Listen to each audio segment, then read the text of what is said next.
कुछ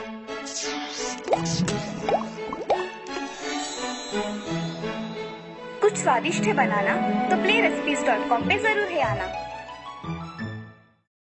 जादुई कैंची। बहुत समय पहले की बात है। रामपुर नाम के गांव में श्याम नाम का दर्जी अपनी पत्नी और 2 बेटियों के साथ रहा करता था। श्याम की दोनों बेटियां पढ़ाई में बहुत ही होशियार थी, मगर उनके पास कम पैसे होने के कारण वो बहुत गरीबी में दिन गुजार रहे थे।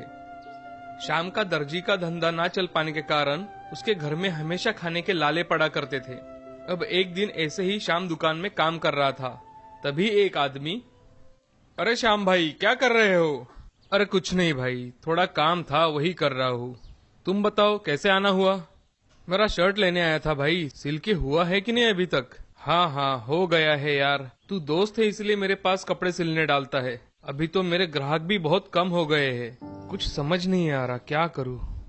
सब्र कर, वक्त के साथ सब ठीक हो जाएगा।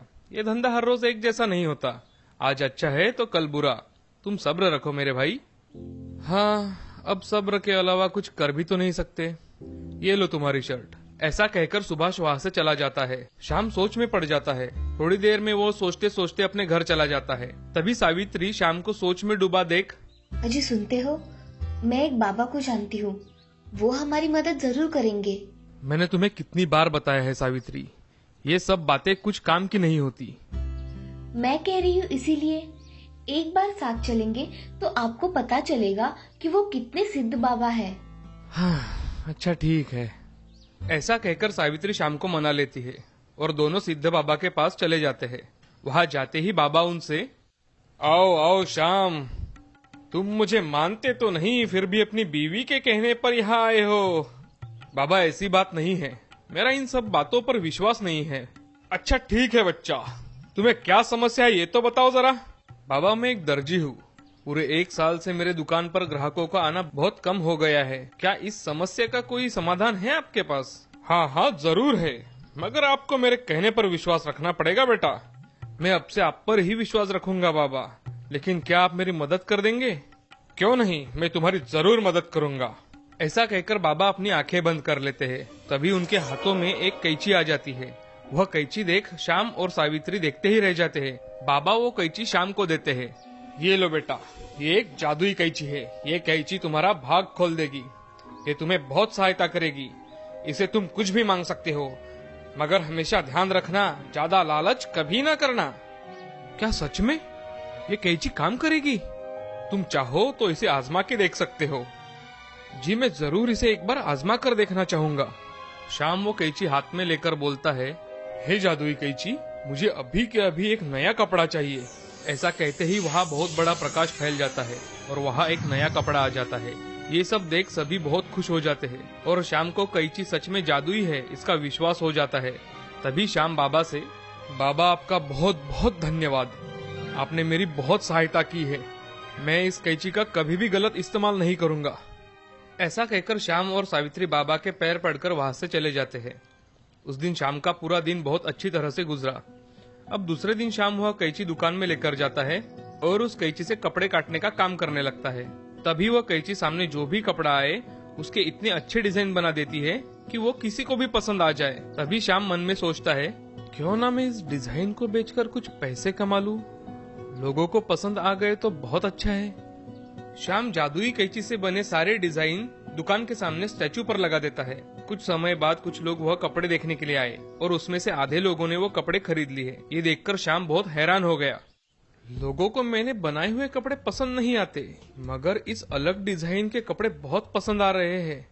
श्याम दुकान बंद करके रात को घर चला जाता है और सब बातें सावित्री को बताता है। तो सावित्री बहुत खुश हो जाती है। आज अच्छी आमदनी होने की वजह से श्याम को पैसे मिले थे, इसलिए सावित्री अच्छा खाना बनाती है और सबको खिलाती है। अगले दिन से श्याम और जादुई कैंची मिलकर कपड़ों के नए नए डिजाइन बनाते हैं। ऐसे ही एक दिन एक औरत को एक ड्रेस बहुत पसंद आ जाती है और वह श्याम से, भाई साहब ये ड्रेस मुझे बहुत पसंद आया है, कितने का है ये?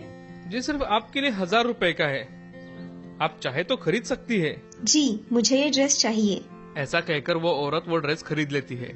अब ऐसे ही हर रोज शाम का धंधा बहुत अच्छे से चलने लगा था। अब उसे कोई भी समस्या नहीं आती थी।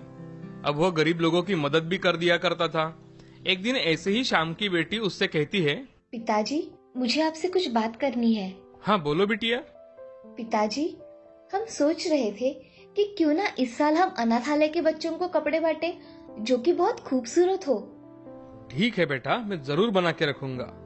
इसके बारे में मुझे अनाथालय के प्रिंसिपल से मिलना पड़ेगा, वो मैं देख लूंगा, तुम चिंता मत करो।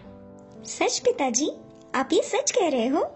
मेरी दोनों बेटियों ने इतना अच्छा निर्णय लिया है तो मैं कैसे मना कर सकता हूँ भला। सच में पिताजी आप स्कूल में कपड़े बांटेंगे? हाँ मेरी बच्चियों, तुम्हारे विचारों पर मुझे फक्र है। चलो अब थोड़ी पढ़ाई भी कर लो। ऐसा कहकर श्याम वहाँ से चला जाता है। राधा और सुमन भी पढ़ाई करने बैठ जाते हैं। कुछ दिनों बाद श्याम अनाथालय में जाकर अपनी ओर से सभी बच्चों को ड्रेस देता है। सारे बच्चे बहुत खुश हो जाते हैं। बच्चों को खुश देखकर श्याम भी बहुत खुश होता है। ये सब तर्क की जादुई कैंची की वजह से हुई थी। श्याम भी उस जादुई कैंची का कभी गलत इस्तेमाल नहीं करता था। इस तरह से कुछ दिनों में श्याम बहुत अमीर आदमी बन जाता है, लेकिन वो हमेशा गरीब लोगों की मदद करता रहा।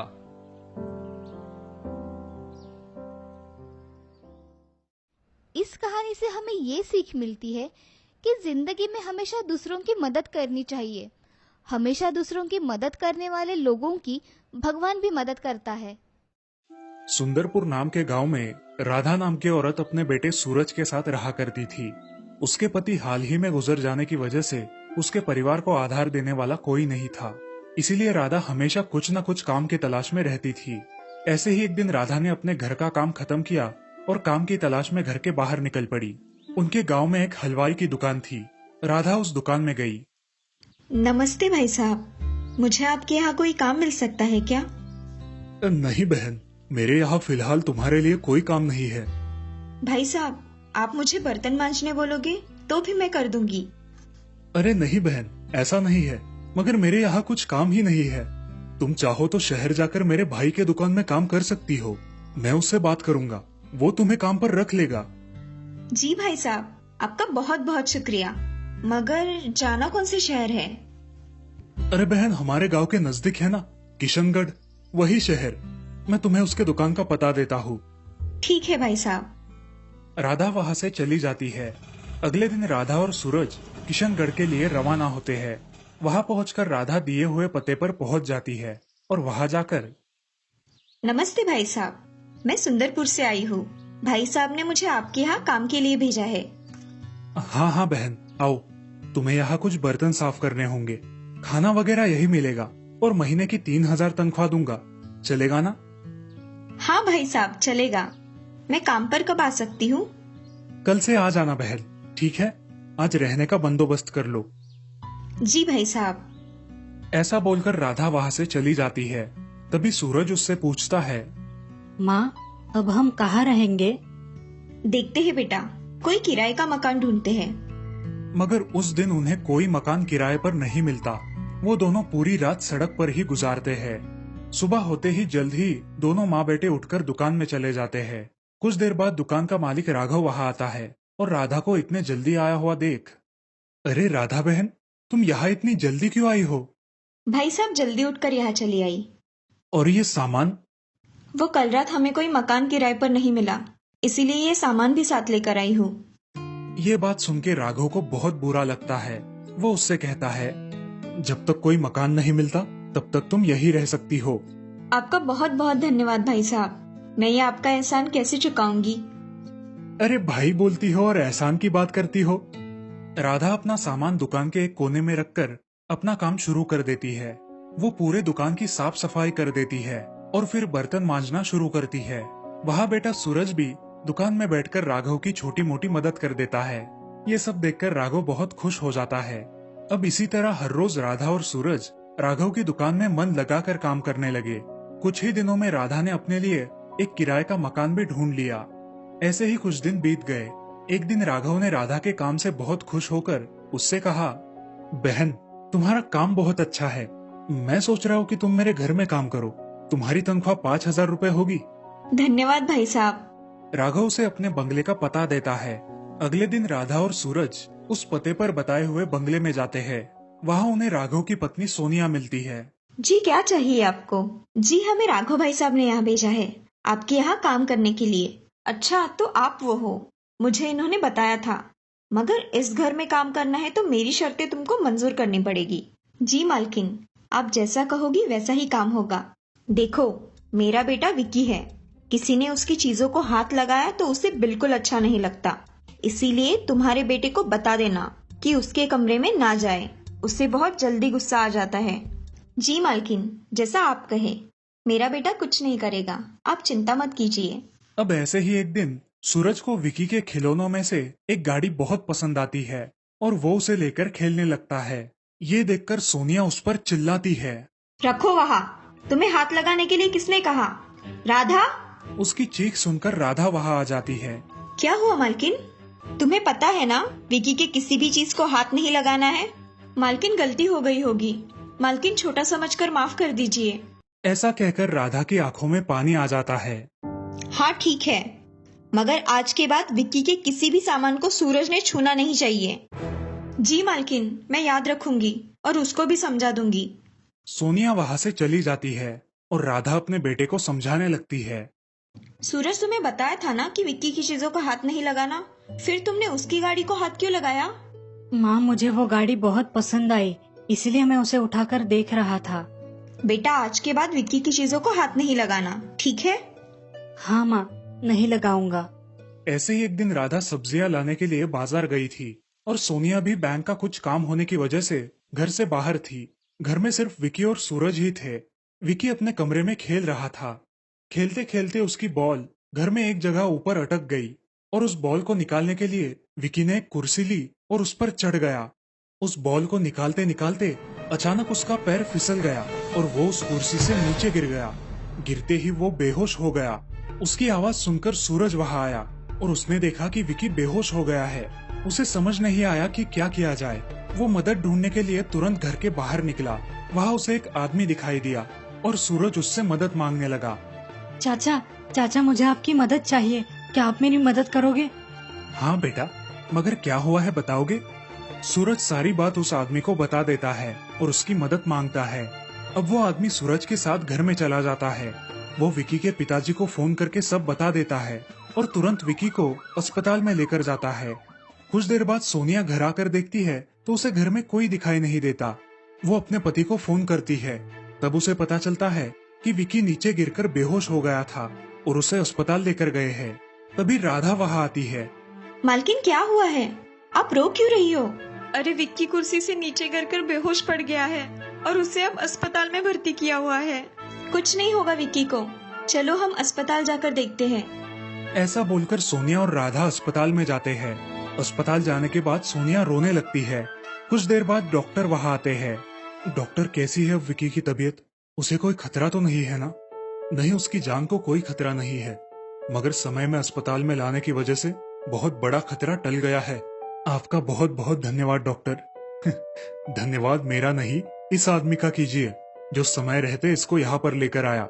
जी डॉक्टर। भाई साहब, आपका बहुत बहुत धन्यवाद, आपने मेरे बच्चे की जान बचाई। अरे भाई साहब, मैंने कुछ नहीं किया, जो कुछ भी किया है इस बच्चे ने किया है। इसी ने मुझे बुलाकर अस्पताल में लेकर जाने के लिए कहा।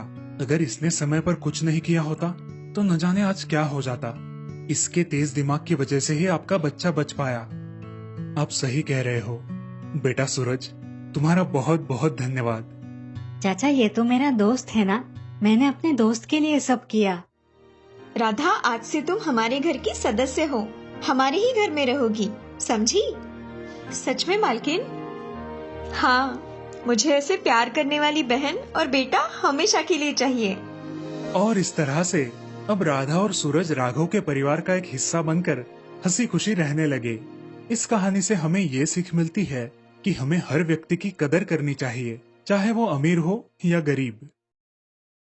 श्रीरामपुर नाम के गांव में मोहन नाम का एक व्यक्ति रहता था। वो दूसरों के खेतों में काम करके अपने घर का गुजारा करता था। उसके परिवार में उसकी पत्नी शीला और उसका बेटा राजू रहा करते थे। वे लोग गरीब जरूर थे, लेकिन अपनी जिंदगी में बहुत खुश थे। हमेशा मेहनत करते और अपना पेट पालते थे। अरे शीला, चलो जल्दी खाना दो, मुझे कल सुबह जल्दी काम पर जाना है। हाँ जी, बस 5 मिनट और। कुछ देर बाद शीला खाना लेकर आती है और सब खाना खाकर सो जाते हैं। अजी, कल आपको इतने जल्दी क्यों जाना है? अरे भाग्यवान, कल खेतों में बहुत सारा काम है, इसलिए थोड़ा जल्दी जाऊंगा। ठीक है। अब बातें बंद करो और तुम भी सो जाओ। हम्म। अगले दिन मोहन सूरज निकलने से पहले ही खेत में जाता है और काम करने लगता है। काम करते करते शाम हो जाती है और अंधेरा पड़ जाता है। मोहन खेत से निकल ही रहा था कि तभी उसका पाँव एक सांप पर गिर गया। उस सांप ने मोहन को काट लिया। मोहन जोर जोर से चिल्लाने लगा। शाम हो जाने की वजह से सब लोग अपने खेतों में से घर गए थे और मोहन के चिल्लाने की आवाज किसी ने नहीं सुनी। कुछ देर बाद मोहन बेहोश होकर जमीन पर गिर गया। अगले दिन गांव के कुछ लोग खेत में आए और उन्होंने देखा कि मोहन बेहोशी की हालत में खेत में पड़ा है। चलो जाकर देखते हैं। गांव वाले मोहन के पास जाते हैं। अरे मोहन भाई उठो, क्या हुआ है तुम्हें? लेकिन मोहन नहीं उठता। तभी एक आदमी की नजर मोहन के पैर पर पड़ती है। अरे मोहन भाई को तो सांप ने काटा है, ये देखो उसके निशान। सारे लोग मोहन को उठाकर उसके घर लेकर जाते हैं। अरे क्या हुआ है मेरे पति को? आप सभी ने ऐसे क्यों उठा कर ले आए हो? तभी एक आदमी शीला को सारी हकीकत बताता है। वो सब सुनकर शीला के पैरों के तले जमीन खिसक जाती है। हे भगवान, ये आपने क्या अनर्थ कर दिया। अब मैं क्या करूं? मेरे घर का गुजारा कैसे होगा? शीला फूट फूट कर रोने लगी। अब घर की सारी जिम्मेदारी शीला पर आ गई थी और शीला भी अब खेती में काम करके अपने घर का गुजारा करने लगी। ऐसे ही कुछ साल बीत गए। अब राजू स्कूल जाने लगा था। माँ जल्दी टिफिन दो, मुझे स्कूल जाने के लिए देरी हो रही है। हाँ बेटा, अभी लाई। शीला टिफिन लेकर आती है और राजू को देती है। ऐसे ही कुछ साल बीत जाते हैं। राजू अब कॉलेज जाने लगा था। उसे कभी भी अपनी माँ की हालत पर दया नहीं आई थी। अब वो बहुत गैर जिम्मेदार बन गया था। अरे दोस्तों, क्यों ना हम सब कल कहीं पिकनिक पर जाए? हाँ हाँ, क्यों नहीं, बहुत मजे करेंगे। ऐसा कह के सारे दोस्त घर निकल जाते हैं और राजू वही बैठकर सोचने लगता है। मैंने सबको पिकनिक के लिए हाँ तो बोल दिया, मगर मैं पिकनिक के लिए पैसे कहाँ से लाऊं? इसी सोच में डूबे हुए राजू घर आता है और अपनी माँ से कहता है, माँ मुझे कल के कल 5,000 रुपए चाहिए। अरे मेरे लाल, इतने सारे पैसे क्यों चाहिए तुम्हें? और मेरे पास तो इतने पैसे नहीं है बेटा। माँ मुझे कुछ नहीं पता, आप मुझे कुछ भी करके आज शाम तक पैसे दे दो, नहीं तो मैं घर नहीं आऊंगा। अरे बेटा ऐसे मत करो, लेकिन मेरे पास सच में इतने पैसे नहीं है। माँ आप कुछ भी करो, मुझे पैसे चाहिए मतलब चाहिए। ठीक है मेरे लाल, मैं कुछ करती हूँ। अब शीला सोच में पड़ जाती है कि इतने पैसे वो कहाँ से लाए। शीला अपने खेत के मालिक के पास जाकर आधे पैसे उनसे उधार लेकर आती है, लेकिन फिर भी पैसे कम पड़ रहे थे। अब शीला अपने पड़ोसी के घर जाकर और कुछ पैसे उधार लेकर आती है और जैसे तैसे वो 5,000 रुपए जमा कर लेती है। माँ चलो मुझे पैसे दो जल्दी। हाँ मेरे राजा बेटा, अभी देती हूँ। शीला राजू को पैसे दे देती है। दोनों खाना खाकर सो जाते हैं। दूसरे दिन राजू अपने दोस्तों के साथ पिकनिक के लिए निकल जाता है। बेटा संभल कर जाना और पैसे बराबर रखना। हाँ माँ, मैं कोई छोटा बच्चा नहीं रहा अभी। राजू घर से निकलता है और सारे दोस्त पिकनिक के लिए बस पकड़ते हैं। बस में राजू की नजर एक लड़की पर पड़ती है। वो उसे बहुत पसंद आती है। राजू उससे बात करने लगता है। हाय, मैं राजू, आपका नाम? मैं प्रांजल। इस तरह बातों बातों में उसे उससे प्यार हो जाता है। लेकिन प्रांजल एक बहुत गुस्से लड़की थी। पिकनिक से वापस आने के बाद राजू प्रांजल को अपने घर लेकर जाता है। माँ देखो मेरे साथ कौन आया है। कौन है बेटा? शीला प्रांजल की ओर देखती है, लेकिन प्रांजल शीला की ओर बहुत गुस्से से देख रही थी। कुछ देर रुकने के बाद प्रांजल उनके घर से निकल गई। माँ कैसी लगी प्रांजल तुम्हें? मैं उसी से शादी करने वाला हूँ। बेटा मुझे ये लड़की सही नहीं लगी, तुम्हें इससे कई अच्छी लड़की मिल जाएगी। आप मत सिखाओ मुझे, मैं शादी करूंगा तो सिर्फ प्रांजल के साथ ही। ठीक है बेटा, जैसे तुम्हारी मर्जी, तुम्हें पूरी जिंदगी निकालनी है उसके साथ। अगर तुम दोनों खुश रहते हो तो मुझे क्या दिक्कत हो सकती है। कुछ दिनों बाद राजू और प्रांजल की शादी हो गई। फिर एक दिन प्रांजल अपनी सास के साथ झगड़ा करने लगी। मैं कुछ काम नहीं करूंगी, तुम्हें करना है तो करो, नहीं तो छोड़ दो। अरे बेटी, पर मेरे जाने के बाद ये सब तुम्हें ही तो करना है ना। तभी का तभी देखा जाएगा, आप मुझे मत सिखाओ।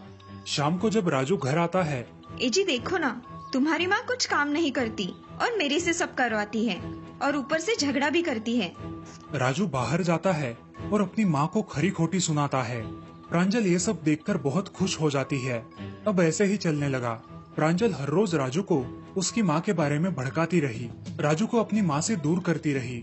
ऐसे ही एक दिन उसने अपने खुद के हाथ थोड़े जला लिए और शाम को जब राजू घर आया, जी देखो, आज आपकी माँ ने क्या किया। मैंने काम करने के लिए मना किया तो आपकी माँ ने मेरे हाथ जला दिए। प्रांजल की बातें सुनकर राजू बहुत गुस्सा हो गया। उसने अपनी माँ को घर से बाहर निकाल दिया। अरे बेटा, मैंने किया क्या है जो तुम मुझे घर के बाहर निकाल रहे हो? और मैं इस उम्र में कहाँ जाऊँ बेटा? जरा अपनी बूढ़ी माँ के बारे में तो सोचो। ऐसा मत करो बेटा। ये रोना धोना बंद करो और निकलो मेरे घर से। बेचारी शीला अपना सामान लेकर घर से बाहर निकलती है। वो पास ही के एक मंदिर में रहने लगती है। ऐसे ही कुछ दिन बीत जाते हैं। एक दिन अचानक राजू के सीने में दर्द होने लगता है। अरे सुनो प्रांजल, मेरी छाती में बहुत दर्द हो रहा है, मुझे हॉस्पिटल लेकर चलो। प्रांजल राजू को अस्पताल लेकर जाती है। डॉक्टर राजू का चेकअप करते हैं और प्रांजल से कहते हैं, देखिए मैडम, आपके पति के दिल में छेद है।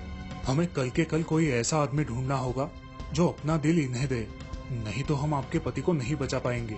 डॉक्टर की ये बात सुनकर प्रांजल बहुत डर जाती है। उसे समझ नहीं आता कि क्या किया जाए।